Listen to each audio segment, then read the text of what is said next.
지난 6.27 가계대책 발표 이후에 부동산 시장이 잠시 좀 주춤하는 느낌을 받고 있습니다. 그래서 거래량도 좀 줄어들고 있는 것 같고요. 또 가격 상승폭도 좀 줄어드는 것 같습니다. 그런데 이 매매 시장과 이 경매 시장은 좀 다릅니다. 특히 경매 시장에서의 낙찰가율, 경쟁률은 선행 지표가 되기도 합니다. 그래서 부동산 매매 시장이 본격적으로 움직이기 전에 경매 시장에서 낙찰가나 경쟁률이 먼저 올라가기도 하거든요. 왜냐하면 매매라는 건 거래가 매도인과 매수인이 이 가격이 합의가 되고 성사가 돼야 되는데 경매의 경우에는 매수인의 일방적인 의사표시로 가격 결정을 할 수 있기 때문에 부동산 시장이 좋든 안 좋든 매각기일 날 정해진 입찰자에 의해서 매각 가격이 결정이 되는 겁니다. 그래서 여러분들이 앞으로 부동산 시장이 어떻게 될까 궁금해 하시는 분들은요. 경매 시장에서의 통계를 본다면 좀 다른 분들보다 조금 더 빨리 시장을 파악할 수 있게 되지 않을까 싶습니다. 경매 그 유료 포털 사이트에 들어가시게 되면요. 과거에 낙찰됐던 경매 데이터에서 낙찰가율이나 경쟁률 데이터를 확인하실 수 있거든요. 이런 것들을 보시면 여러분들이 지금 경매 시장의 현황 어떻게 움직이고 있는지, 그러면 과연 이런 경매 시장이 움직이고 나면 일반 매매 시장에서 어떻게 변화가 오는지 이런 걸 좀 학습을 하시면 여러분들이 경매 통계를 통해서 미리 선제적으로 투자 타이밍을 잡으실 수 있을 것 같아요. 그러면 경매 통계, 아파트, 상가, 지식산업센터, 오피텔 요 각 물건 종류별로 낙찰가율과 경쟁률도 보고요. 지역별로도 보도록 하고요. 6.27 가계대책 발표 전과 발표 후에 강남 3구, 용산, 마용성 요 지역까지 함께 6.27 대책 전과 후에 낙찰가율과 경쟁률 함께 보도록 하겠습니다. 네, 경매 통계 2021년도부터 2025년도까지입니다. 자, 먼저 아파트 진행 건수, 과연 아파트가 얼마나 진행되는지. 서울의 경우에 보시면요. 보시는 것처럼 373에서 780건으로 2021년도보다 2022년도가 한 2배 가까이 증가했죠. 그런데 2023년도에는 무려 1895건. 네, 그러니까 2021년도 대비 6배가 증가했습니다. 그리고 2024년도에는 3천여 건으로 2023년도보다 역시 늘어났고요. 올해는 8월까지 1670건으로 사실은 2023년도에서 2024년도의 증가 추세를 보면 올해도 거의 3,000건에 육박하게 증가됐어야 되는데 서울의 아파트는 그렇게 크게 증가하지 않았네요. 네, 경기도 보시면 2021년도보다 2022년도가 크게 늘어나진 않았는데 약간 증가한 상태고요. 2023년도에는 무려 거의 5,000건에 육박합니다. 많이 늘어났죠.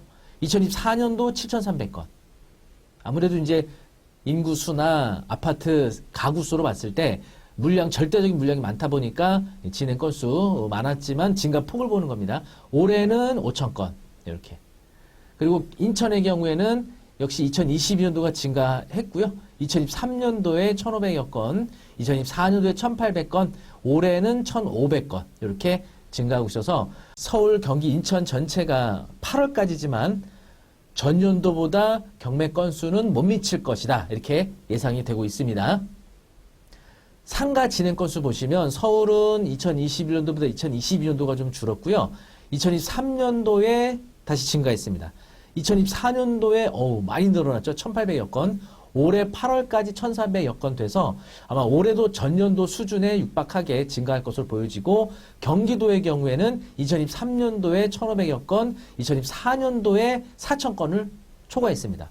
굉장히 많은 상가가 경매로 진행하고 있다는 얘기입니다. 2025년도에 4,000건. 아마 올해는 경기도 상가는 작년보다 진행 건수 더 늘어나겠죠. 아직 4개월 남았으니까. 자, 그리고 인천의 경우에는 2023년도, 4년도, 5년도 이렇게 타 지역에 비해서는 크게 저기겠지만 보시면은 서울이 경기나 인천에 비해서는 올해 증가폭이 좀 적은 거죠. 오피텔 진행 건수 보시면 서울은 2023년도에 1,400여 건으로 2022년도보다 거의 3배 가까이 증가했어요. 서울도 많이 오피텔 증가했고요. 그리고 2024년도에 2,700건, 올해 8월까지 3,300건. 오피텔이 굉장히 많은 수가 증가한 상태입니다. 경기도의 경우에 보시면은 2023년도가 1,200여 건, 그리고 2024년도가 3,400여 건, 그리고 올해는 2,900여 건으로 오피스텔도 사실 서울은 굉장히 많이 증가한 게 좀 이례적입니다. 인천도 보시면은 1,700여 건, 3,300건, 3,200건으로 네, 아마도 경기와 인천도 전년도 수준을 육박하게 증가하지 않을까 싶네요. 다음에 지식산업센터 진행 건수 보시면 지식산업센터는요, 서울의 경우에 2023년도까지 물건 수가 줄어들었어요. 아무래도 이때까지 지식산업센터 호황기였죠. 그랬다가 2024년도에 225건으로 거의 한 7배가 늘었죠. 전년 대비. 그랬다가 올해 235건으로 작년보다 약간 넘어서는, 이제 연말까지 가게 되면 작년도보다 훨씬 증가하겠죠. 경기도 보시면은 2023년도가 380여 건, 작년에 860여 건. 굉장히 많은 수가 나왔죠. 올해는 1000건을 넘어섰습니다. 네, 경기도 지산 시장이 그만큼 안 좋은 것을 증명하는 거죠. 인천의 경우에는 이제 보합세입니다. 이렇게. 사실은 경기도의 지식산업센터 진행 건수의 증가가 상당히 컸다는 걸 알 수가 있죠. 자, 다음에 낙찰가율 보도록 하겠습니다. 서울의 아파트 낙찰가율은 2023년도까지 꾸준하게 내려갔어요. 왜냐하면 이제 이때가 금리가 인상이 되면서 2022년도부터 내려가기 시작했죠. 2021년도까지는요, 거의 감정가를 다 넘어갔습니다. 100%. 그랬다가 79%까지 굉장히 많이 낮게 내렸죠. 사실은 제가 경매 시장에서 이 서울 아파트 낙찰가율이 이렇게 내려갔던 적은 제가 처음 보는 것 같아요. 자, 다음에 2024년도에 89%로 반등했고요. 그리고 올해 8월까지 92%로 2023년도부터 꾸준하게 서울 아파트 낙찰가율은 올라가고 있습니다. 경기도 역시 서울과 마찬가지로 낙찰가율이 금리 인상의 여파로 계속 하락을 했다가 2024년도에 회복을 했습니다. 그랬다가 올해 86% 이렇게 회복된 상태입니다. 인천 같은 경우에도 2023년도까지 하락하다가 낙찰가율이 82, 81 이렇게 보합세를 보이고 있습니다. 상가 낙찰가를 보시면요, 서울의 경우에는 2022년도까지 낙찰가율이 굉장히 많이 올라갔습니다. 했다가 많이 내려왔어요. 올해는 58%, 거의 반토막에 낙찰되고 있다는 겁니다. 현재 서울도. 경기도 보시면은 낙찰가율이 56%까지 내려갔다가 올해 46%입니다. 50% 밑으로 내려간 건 굉장히 이례적입니다. 인천 보시면은 69%까지 올라갔다가 47에서 올해 44%까지 수도권에서는 인천의 상가 낙찰가율이 굉장히 낮게 내려와 있는 상태입니다. 오피스텔 낙찰가를 보시면요, 서울은 약간 내려가다가 다시 반등을 합니다. 네. 서울 오피스텔은 낙찰가율이 좀 올라갔고요. 경기도 보시면은 낙찰가율이 이렇게 보합세 70% 내외를 보합세 보이고 있습니다. 인천 같은 경우에도 낙찰가 내려가다가 약간의 상승, 보합세를 보이고 있습니다. 서울만 80%를 지금 초과하고 있죠. 지식산업센터 낙찰가를 보시면은 2021년도, 2022년도에 그야말로 지식산업센터 호황기 시장에서 100%를 넘어서 낙찰을 보였습니다. 그랬다가 67%까지 빠졌다가 올해는 62%까지 계속 내려가고 있네요. 경기도 보시면은 역시 서울과 마찬가지로 2023년도부터 하락하기 시작해서 올해 56%까지 내려갔고요.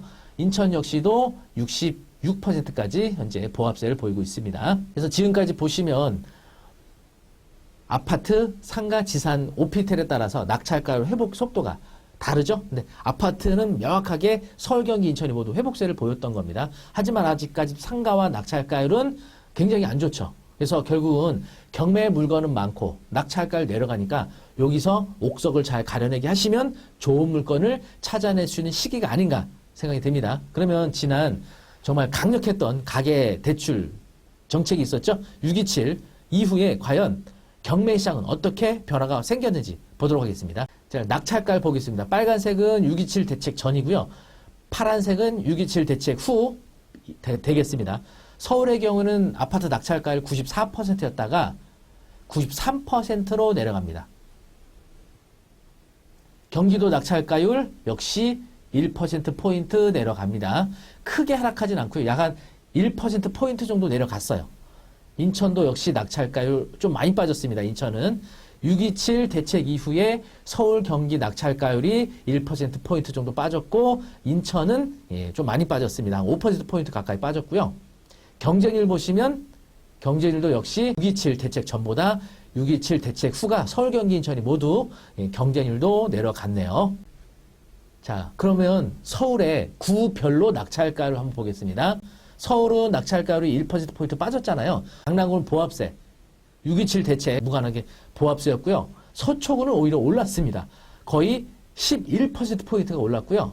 송파구의 경우는 8%포인트 올랐고 마포구는 많이 빠졌네요. 물론 이게 낙찰된 건수가 많지 않다 보니까 어떤 특이 물건 때문에 이렇게 하락폭이 클 수는 있는 겁니다. 그리고 용산구는 12%포인트 올랐고요. 성동구는 6%포인트 올랐어요. 그러니까 보면 서울이 전체적으로 1%포인트 하락했지만 이렇게 중심 지역으로만 봤을 때는 낙찰가율이 오르고 있다는 겁니다. 최근에 낙찰 사례 보시면요. 서초구 양재동에 있는 우성아파트 감주가 16억 2천인데 20억을 넘겼죠. 20억 9,999만 9천 원.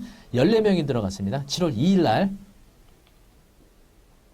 개포 현대의 경우 보시면요. 감주가 20억이었는데 23억으로 3억 정도를 더 초과해서 3명이 응찰했었죠. 7월 15일 날. 잠실 우성 보시면요. 감주가 16억 8천인데 15명이 들어와서 21억 3천만 원에 감정가보다 한 4억여 원 더 낙찰이 높게 이루어졌습니다. 7월 14일 날. 자, 마포구 창전동 태영아파트 33평, 태영아파트 33명. 감정가 12억 4,100, 12억 2천을 넘겼죠? 한번 유찰된 건데 엄청나게 많이 들어갔고요. 그 다음에 분당에는 임해동 아름마을 49평, 감정가 12억 6천에서 8억 8,200까지 유찰됐는데 60명 들어갔습니다. 60명. 15억 1,900.